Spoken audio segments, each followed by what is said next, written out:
Yo, what's going on, Black Factor family? We are in the building, back to somewhat normal. At least we trying to get back to normal. You know, that kind of is strange. It's very, very strange to me that just a week ago today, I literally was broadcasting this show from my car.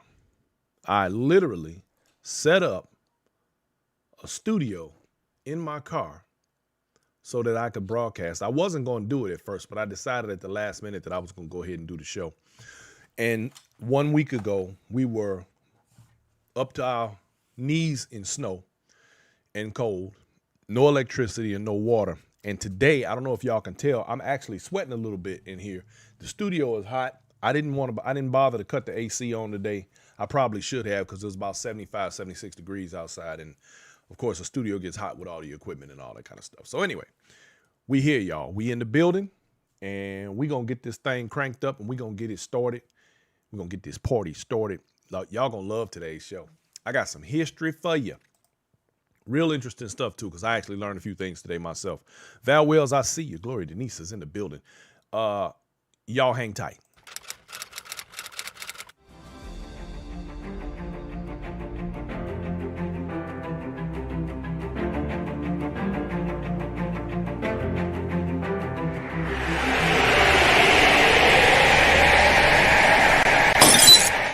Yep. All right, we in this. We in it to win it today, y'all. We're gonna do this thing.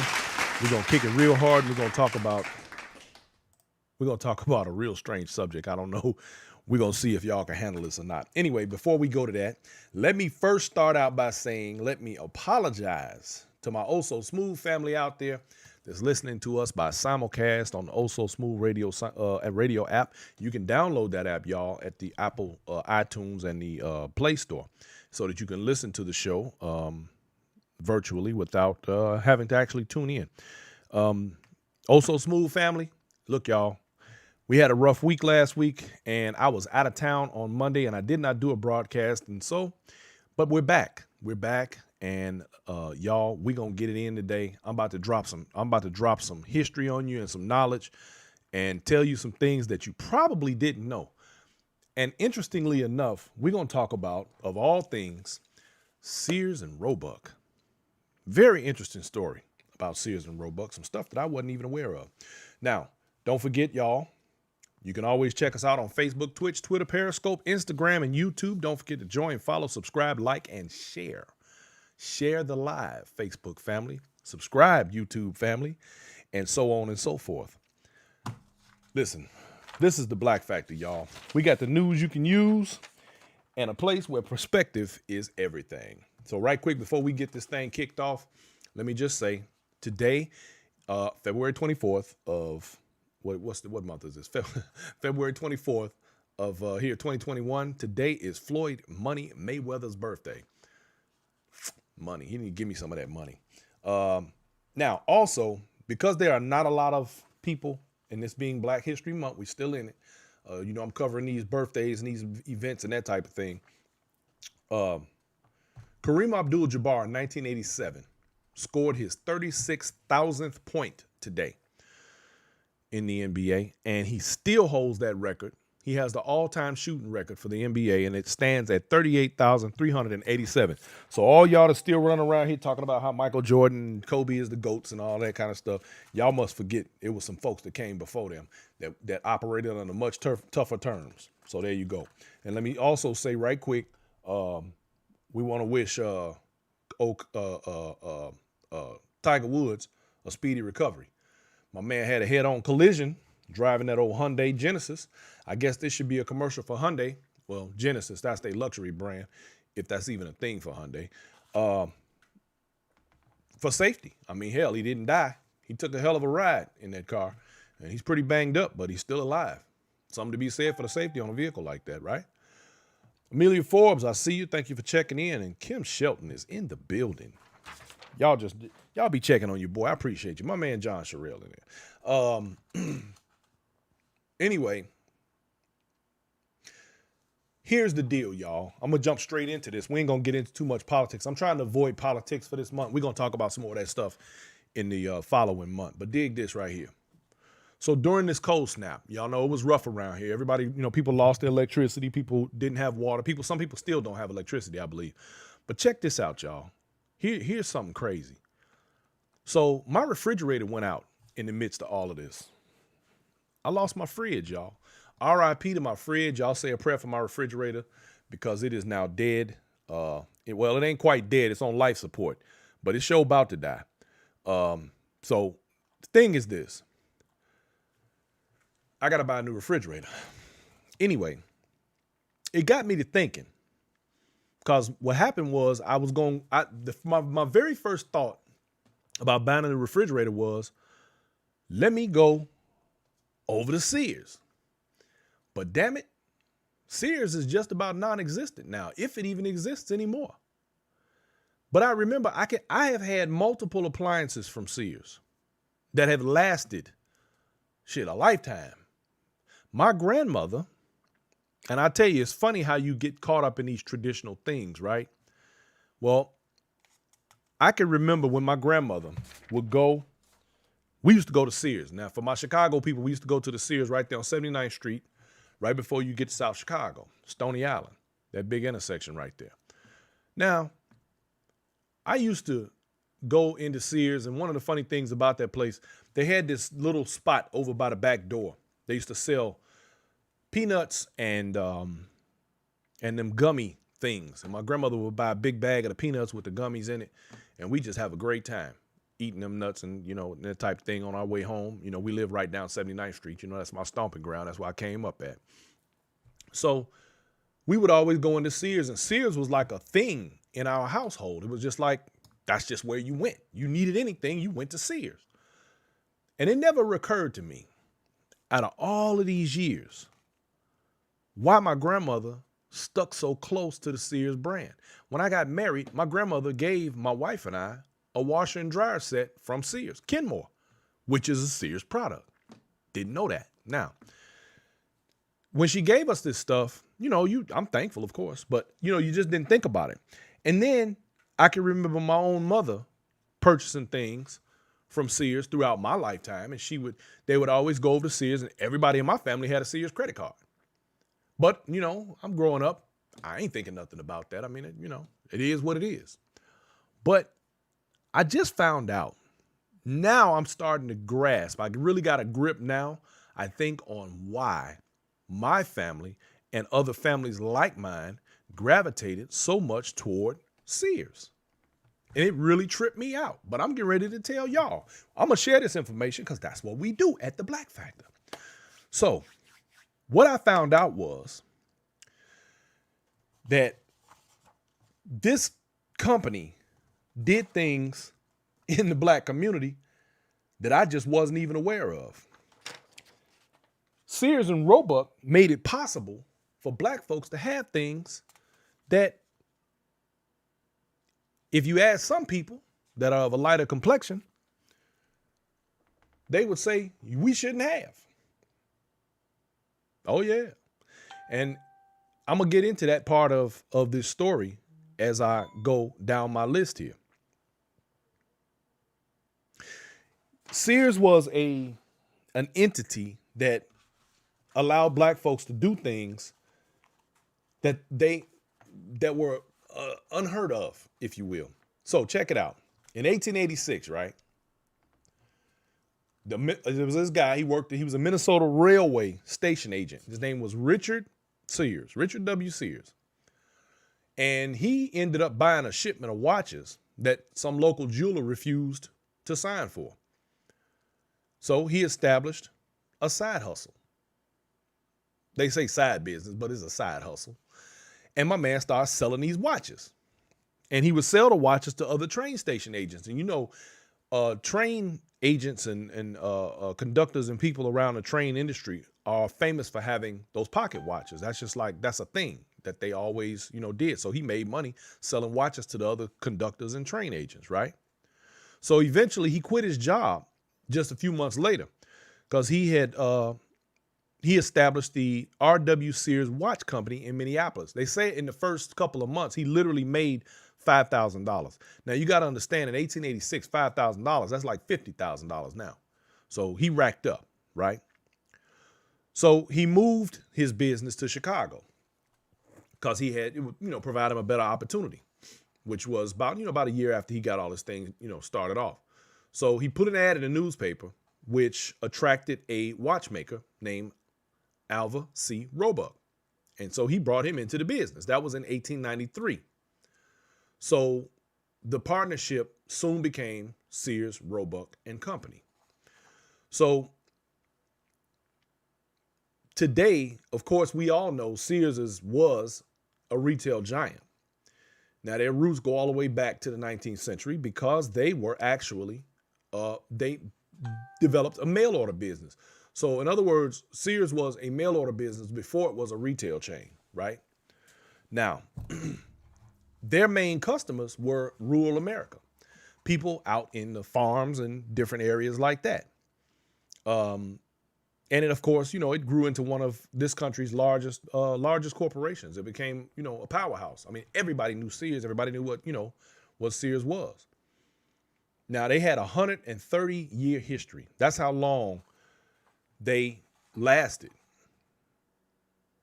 And it also shows you about the rise and fall of consumerism and what we know today.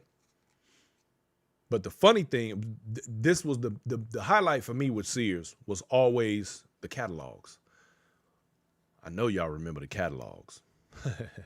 Well, the catalog gave the families that lived on farms the option of lower costs. And of course, most times it included some level of delivery. Now, the reason we're talking about Sears today, which I guess it probably seems strange because I'm talking about a company and just period. I mean, but here's the thing. They had their hand in Black history on some serious levels. So 19th century, late 1800s, beginning of the 19th, slavery ended. But we know, of course, that the South still had a lot of discrimination. And a lot of people started sharecropping. And of course, for those of you who don't know, sharecropping was not a beneficial thing for many blacks. Mostly because you got to remember that most blacks weren't educated, and a lot of them couldn't read. They knew how to plant a farm. They knew how to do the things in regard to taking care of a farm, but most of them weren't good at accounting or anything like that, right? So of course they were going to get ripped off. Now, the thing about sharecropping at that time was this. Usually if you had a plot of land that you were farming, the land belonged to some white person, probably an ex-plantation owner, who wanted to continue to work the farm, but he had, the slaves weren't there anymore and he had to do his thing. So they leased the land to individuals who wanted to plant and consider, call themselves making money. Well, most of the time, the houses that they lived in also belonged to the farm owner. But also the fact that they didn't have any cash or nothing to operate with, they got their seed on credit, they got their housing on credit, and all of the things that they needed, they mostly they put it, just keep turning down just a little bit. There you go, thank you. Most of the stuff they needed, they had to get on credit, which meant food and all the other day-to-day items. And the store belonged to who else? Same guy that owned the farm, same guy that owned the housing. So if you needed anything, you'd have to buy this stuff from the guy on credit. So by the time your crop came in, he's taking all your money. You didn't have nothing left. So it was a never-ending treadmill, hamster wheel of psychosis. And that's why sharecropping was a bad thing during that time. And most of them were only going to be able to shop at that store because, again, they didn't have any money, so they couldn't go anywhere else and shop. And wasn't no credit system. There was no credit cards, no credit scores, and you couldn't get an 850 credit score. Wasn't none of that. So all you had to, you could shop with them, and that was the extent of it. Now, when Sears came along, they would put out a catalog. So the Sears catalog became a way literally for people who didn't want to shop with the, might as well say master, because this guy basically had people in indentured servitude. It was nothing you could do. You were really still in slavery, in so many words, if you decided to stick around and try and make that work. Well, the Sears catalog, which, if you look back and you think about this, Sears was actually the first Amazon. See, right now we think Amazon is a great thing and, they do this wonderful thing. No, Sears had that whole game on lock back in the late 1800s. They did the exact same thing. They were the first and largest mail order house in the country. And they claim to be the cheapest supply house on earth. And here's a picture of the cover of their catalog. That's kind of what it looked like. Now, also, Sears himself was the guy who created what we know today as the unconditional money-back guarantee. He believed in it. So, like, for example, if somebody bought something and it didn't fit or something was wrong or anything like that, you could return it for either an exchange or a full refund. No questions asked. Kind of like how Walmart is today.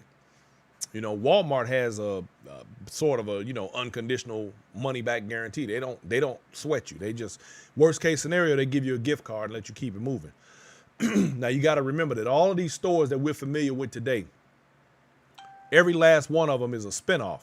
This Sears and Roebuck set the stage. They built the foundation for everything that we know today in terms almost of retail in general. Now, some of my younger folks who are Black Factor family don't probably remember the Sears catalog. Sears catalog was one of my favorite pastimes when I was a kid. You know how you have your little hobbies and things, but when we were stuck in the house, one of the funny things that we used to do, we would sit there and flip through the catalog and claim stuff. Me and my cousins, we'd be like, that's mine, that's mine. It was like a wish list almost. What do they do now? They do the storyboard things or the wish. What do they call them? I don't know what they call them. Where they put the stuff up on the board and claim what they're gonna have. We used to do something similar to that with those catalogs. And those catalogs, man, used to be thick. They were thick books.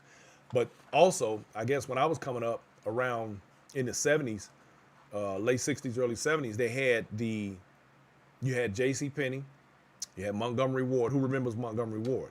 That was another one. Let's see, it was J.C. Penney, Montgomery Ward, and basically Sears. Those were the three major big box stores. They had everything. I mean, literally, you could go through that book and you could buy almost anything.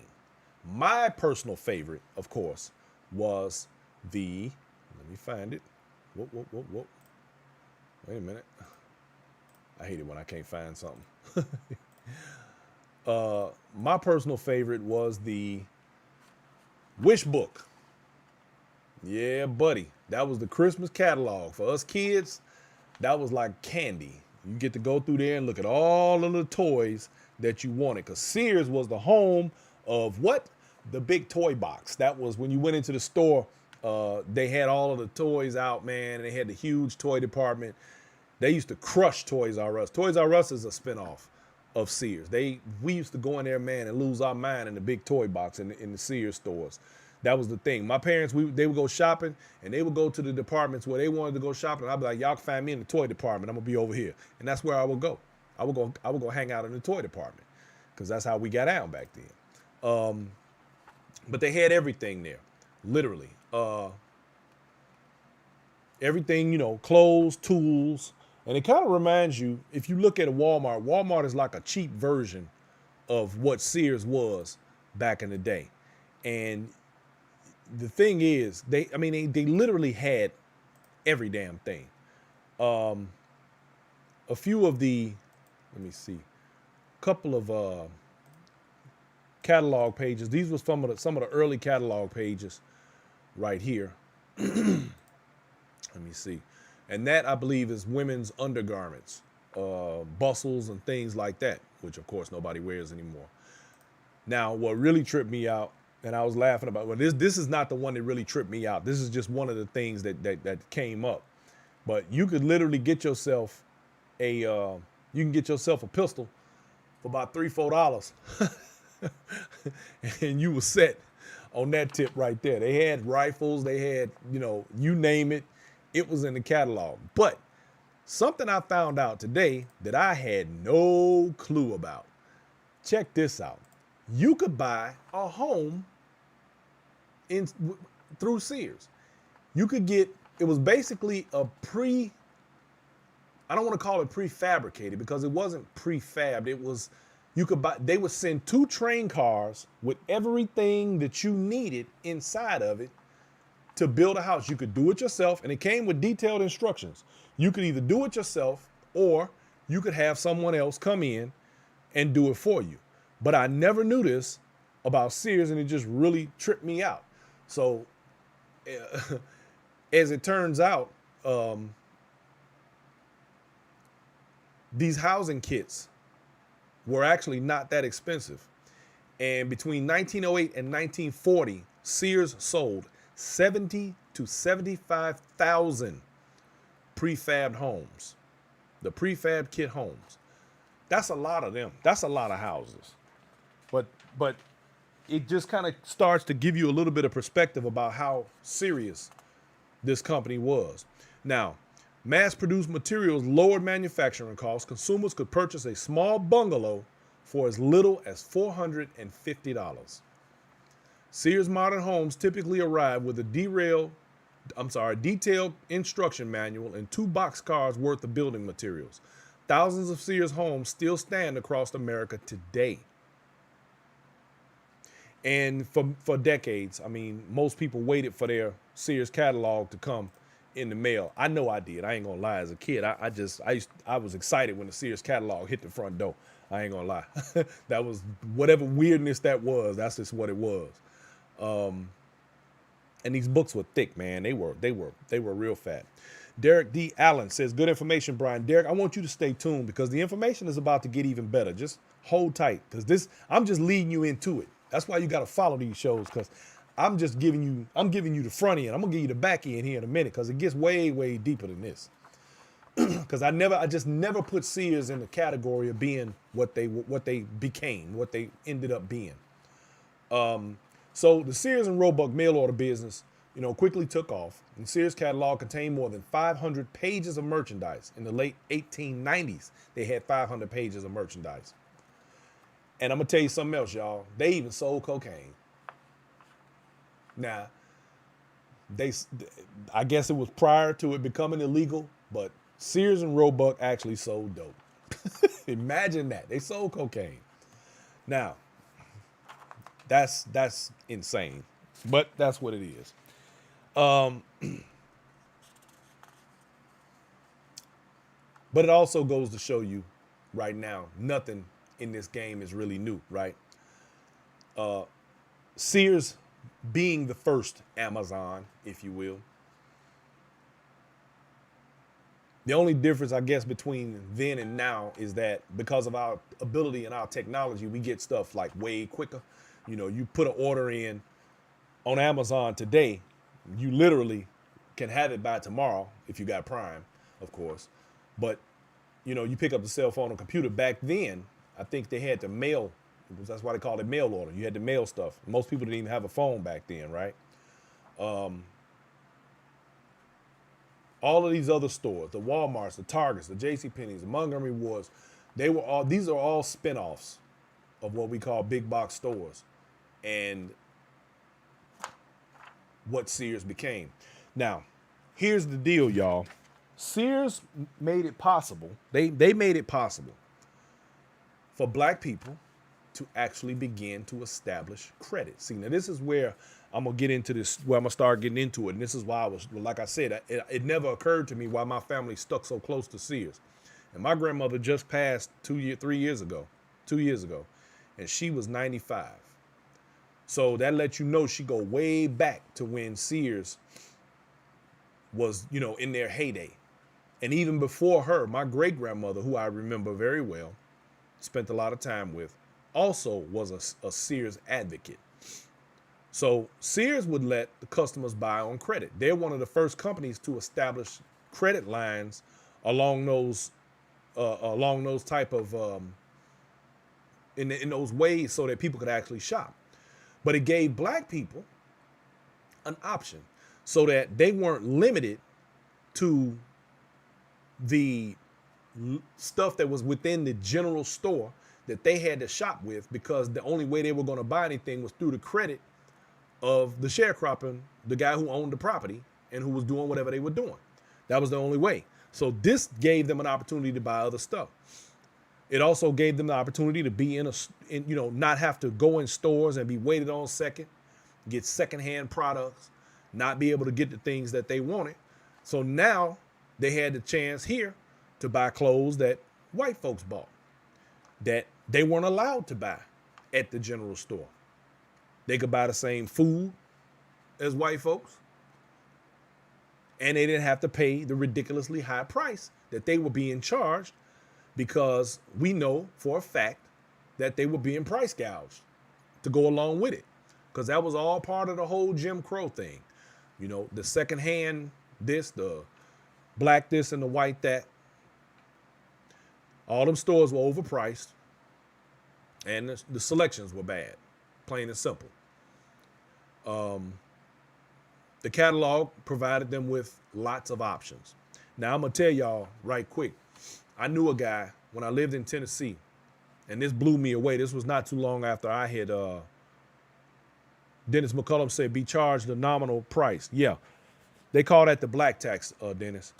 I knew a guy from Mississippi, and me and him were sitting down talking one day, and he told me that when he was growing up, and he's probably, I don't know, we were the same age, he might have been a little bit older than me, and he was telling me how when he grew up in Mississippi, down there in the Delta, you couldn't buy a Coca-Cola. If you was black, the only thing you were allowed to purchase was called double cola. And, I'm sitting there going, yeah, really? But this was a thing. This was actually a thing. If you was black in the South, you were only allowed to purchase certain things. And this went on all the way up into almost the 70s in certain parts of the South. So the catalog, of course, made it easy for people to not have to deal with these sorts of indiscretions, or, people telling you what you can and can't do.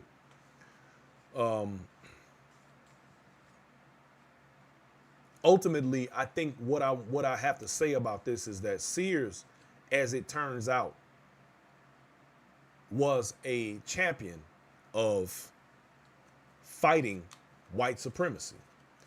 They actually, all the way from Chicago, was able to reach into the South and make a difference and circumvent some of the Jim Crow law. Now, the Jim Crow laws, of course, for those who may not know, were in effect all the way from the 1880s up to the 1960s. Now, if y'all remember, for those of you who follow the show regularly, we talked about Reconstruction and the period after slavery when black folks was able to do certain things, but the Jim Crow laws went into effect right after Reconstruction fell apart. And that's in the 1880s all the way up to the 1960s.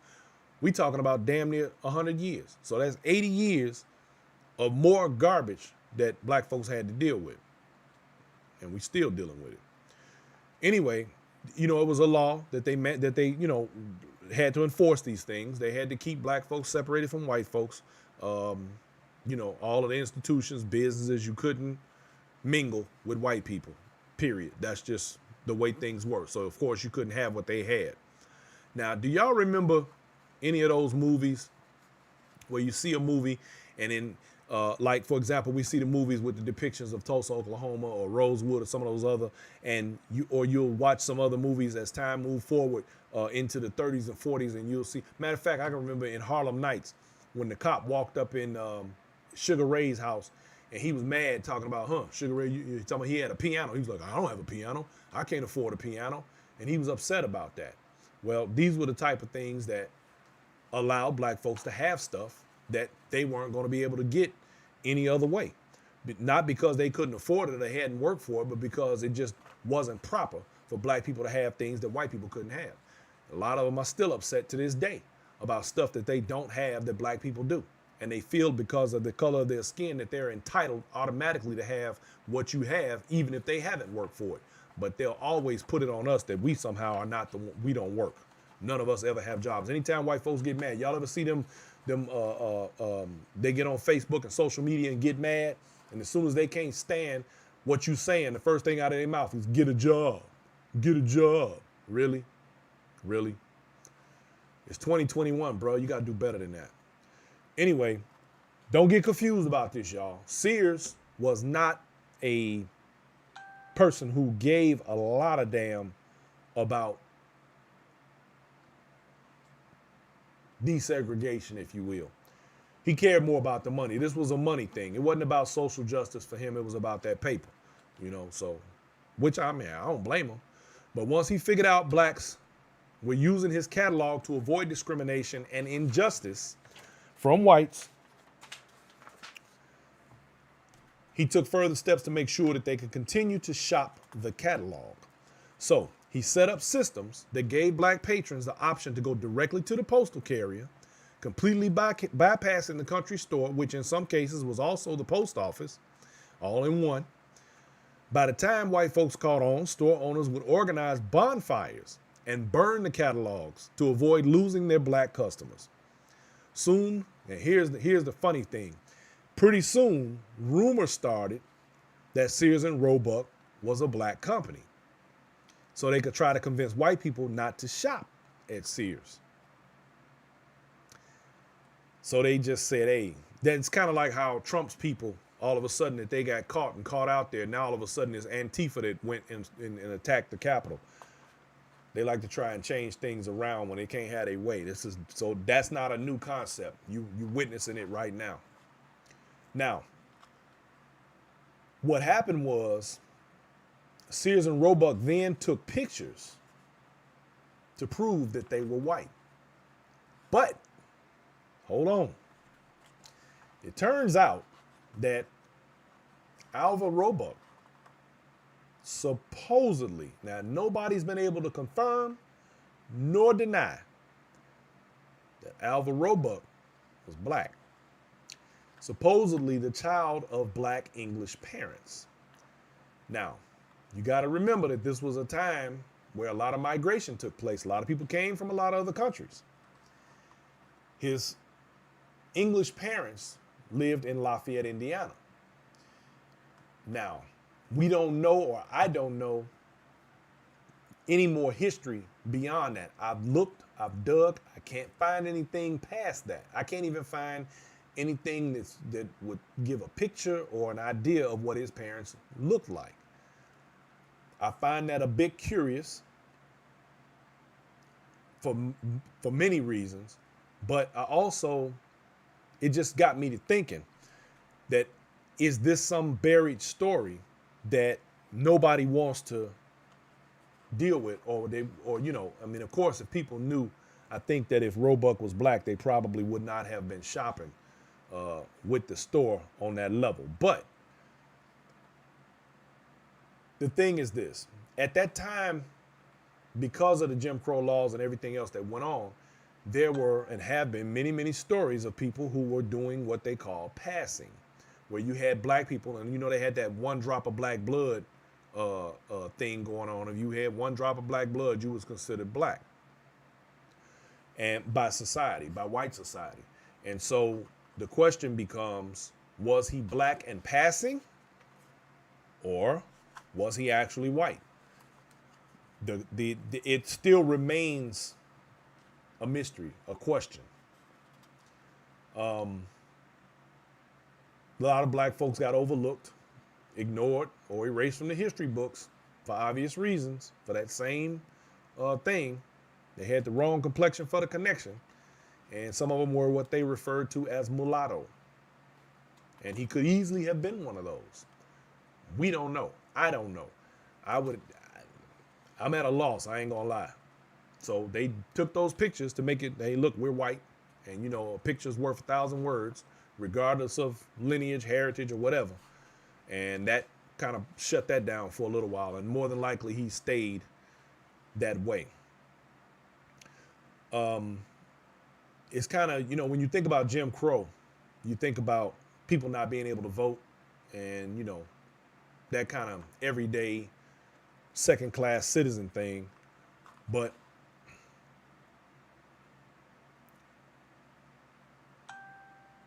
even today, many black people still have lack of access to the market. And, we still have some challenges. And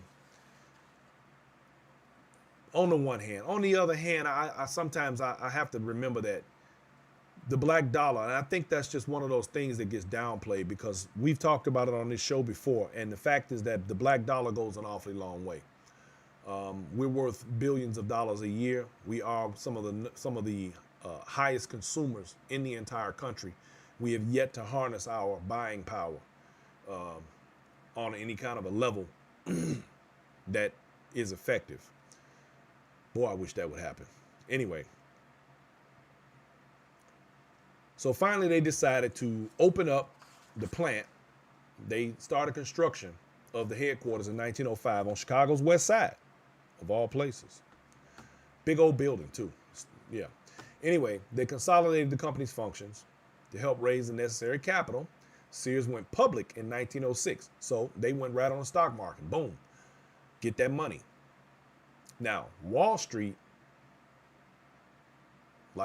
just like Wall Street's always been, was cautious about Richard Sears because Richard Sears was a renegade in the business world. He was one of them cats.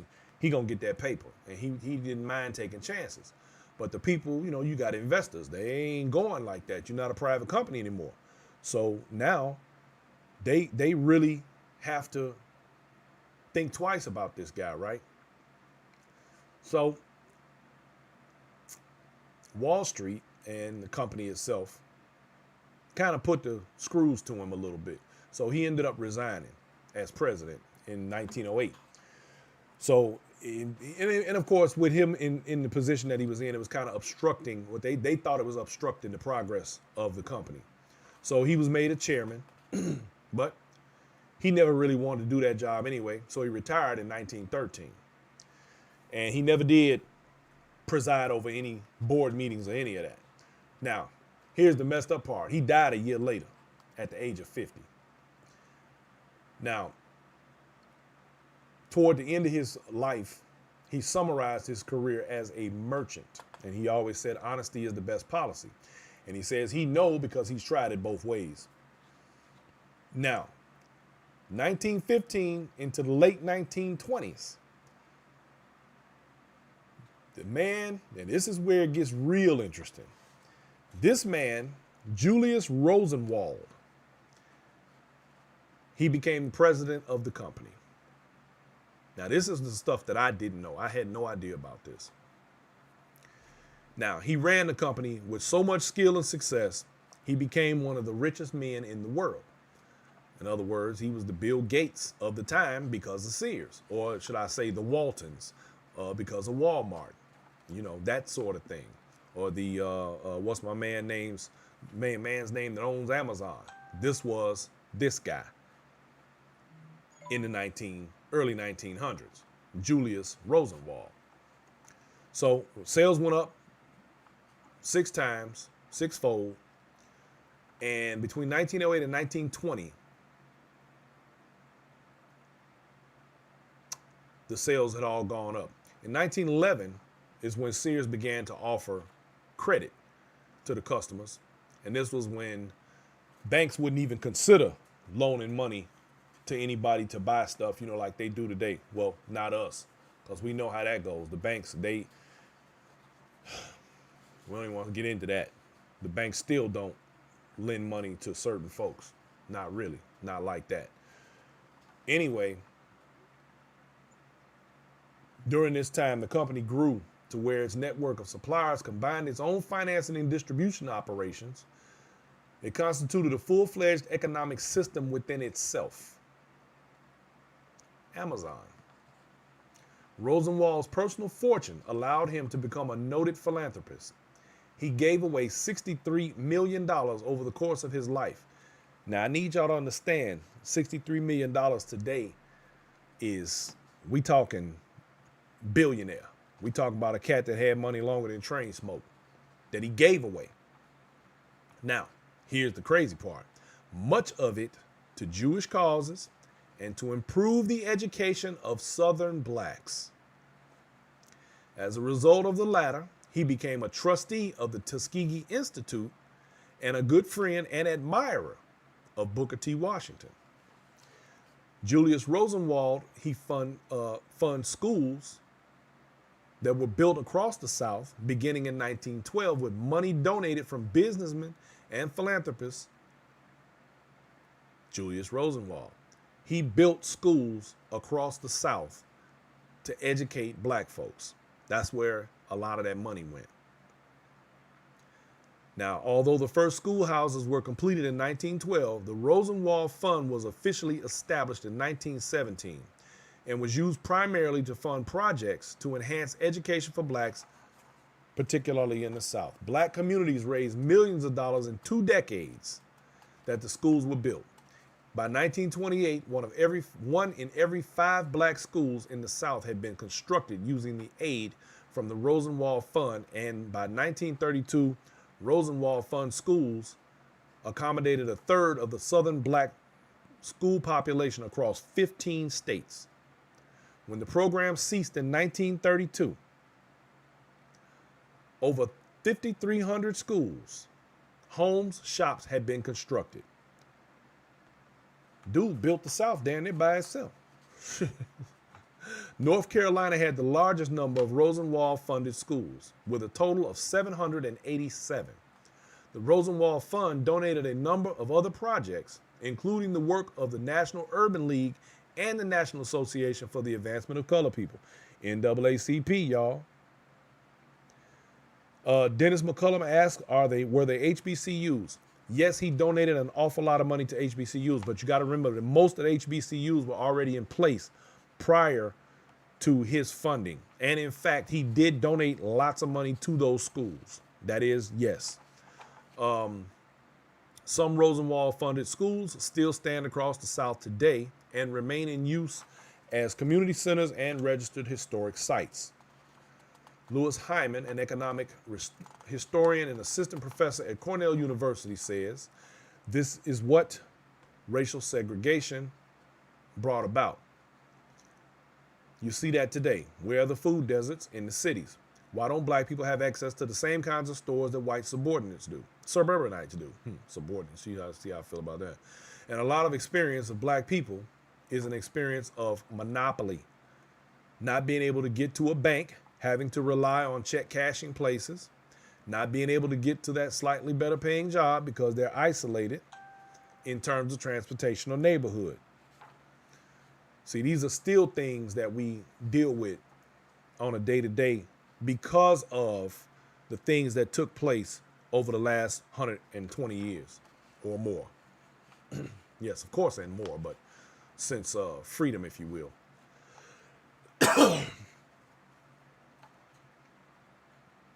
So like many black businesses, it's not a coincidence that Sears catalog began to decline after the end of the Jim Crow era. Now, let's put those two together. By the time Jim Crow ended, which was in the 60s, and the civil rights movement began, let's remember that we had particular flourishing businesses and communities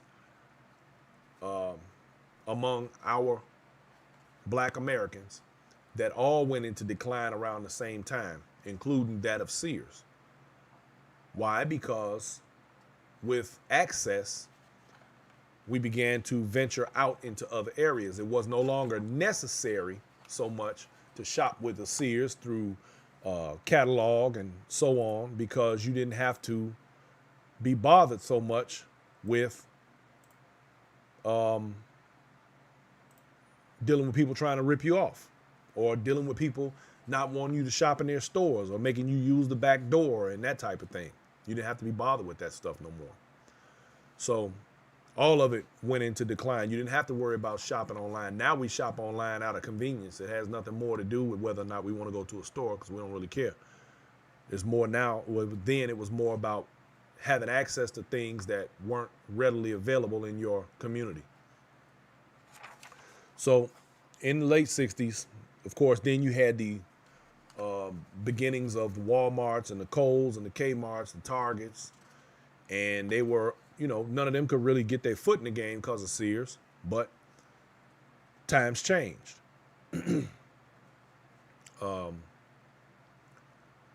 But here's what happened. In 69, Sears began to build what we now know as the Sears Tower, or the Willis Tower now, because it's no longer known as Sears Tower. It'll always be Sears Tower to me, so just put that out there. But they began pouring all of their money into the building of the world's tallest building, and it, unfortunately, cost a lot of money. In the long run, it ended up hurting the Sears Corporation. And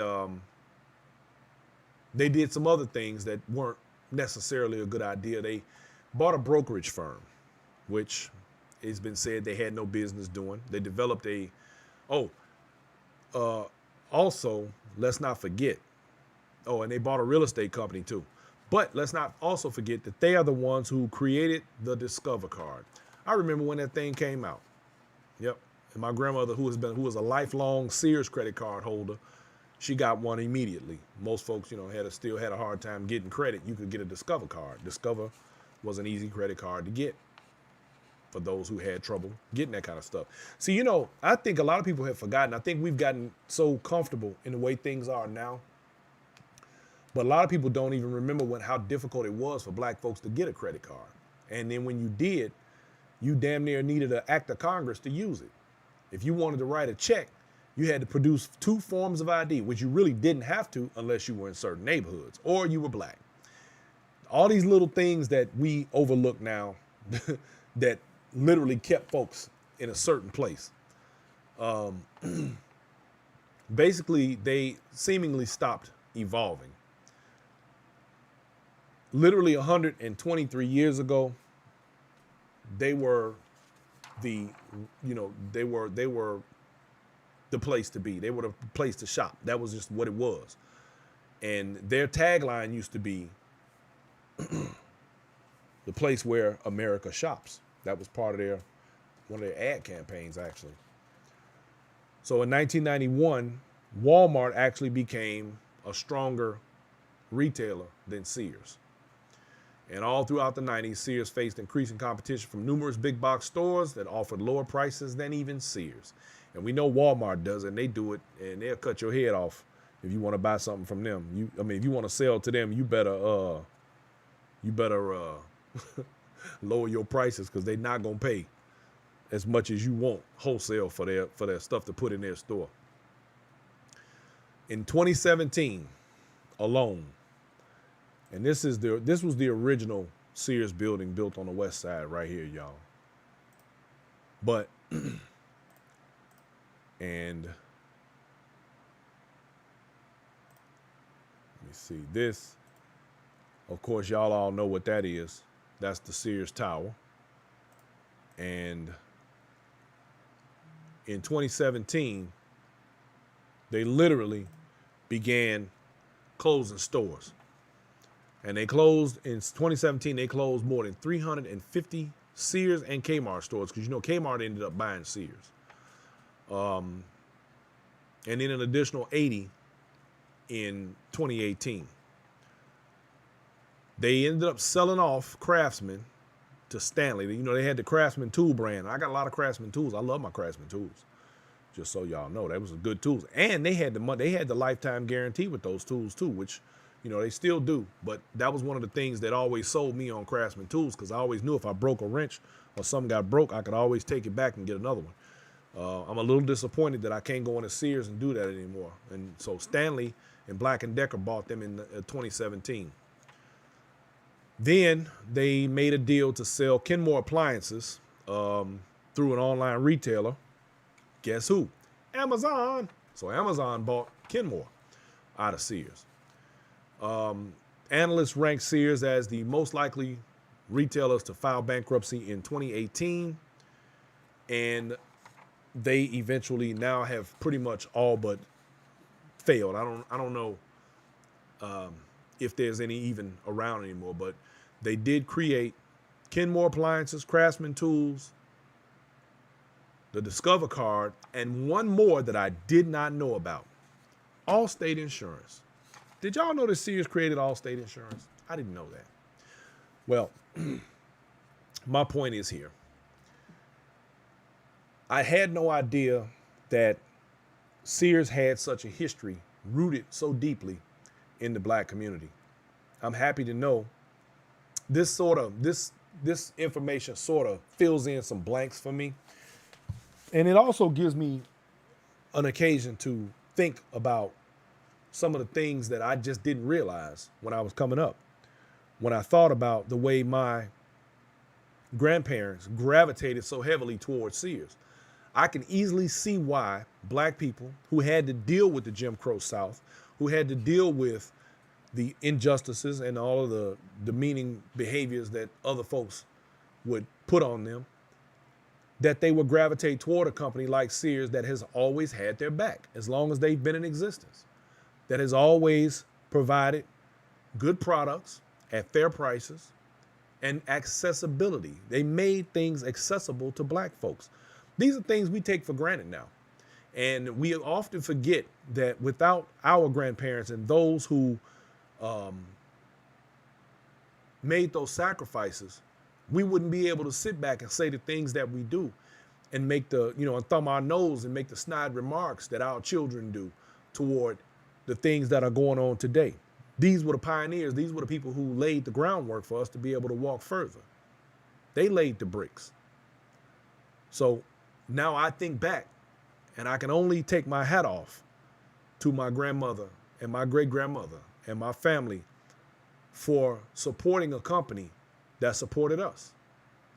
And I guarantee you most people didn't know and have no idea how far that company has gone in regard to making life that much easier for Black folks in America. And I think it's pretty amazing, personally. And the only thing I can say is I wish they were still in business. I wish I could still walk into a Sears. And as a matter of fact, I can unequivocally tell you that had I known this information sooner, I probably would have shopped there more. And I guarantee you if they were still open, like I told y'all at the beginning of this show, my fridge went out during this cold snap. And in searching for a refrigerator and calling Sears or trying to get a hold of a Sears, which I can't do, which means I can't go buy a refrigerator from Sears like I would tomorrow if they were there. They're not there anymore. So I'm stuck like Chuck and I got to go somewhere else and buy what I want. But the point is that I wish we had gone a little further to support a company like that and not let their sales wane and fall by the wayside and cause a big box store like that to have to close and be forced out by the Walmarts and the Amazons and all of the other entities in the world. But it's business. There's nothing we can do about that. But with all that being said, hats off to Sears. They got my respect. Mad respect. So, ladies and gentlemen, it's going to be about that time for us to get on down. Do not forget to get your copy of The Black Factor. You can get that at bmforbes.com. Don't forget to subscribe, like, share, smash those buttons to keep up with what we got going on. Periscope, YouTube, Twitch, Twitter, Facebook, Instagram. And I want all of you to have yourselves a wonderful, wonderful Wednesday. I thank you for coming in and checking out the show and hanging out with your boy and allowing me to continue to try and uplift, educate, and just put a little something on your mind. Plant them seeds. Make you think a little bit. Just a little bit. Send you down the rabbit hole. Give you something to check up on. I'm probably going to look into some more stuff. I'm really going to find out if old boy was black or not, because I'm really curious about that. I'm going to dig a little harder, see if I can find that out. Just didn't know these things. I just didn't know. Sears and Roebuck, y'all killed it, man. Ladies and gentlemen, I want to thank each and every one of you. Y'all have yourselves a fantastic night, because we about to get on down. Love, peace, and chicken grease, and we out.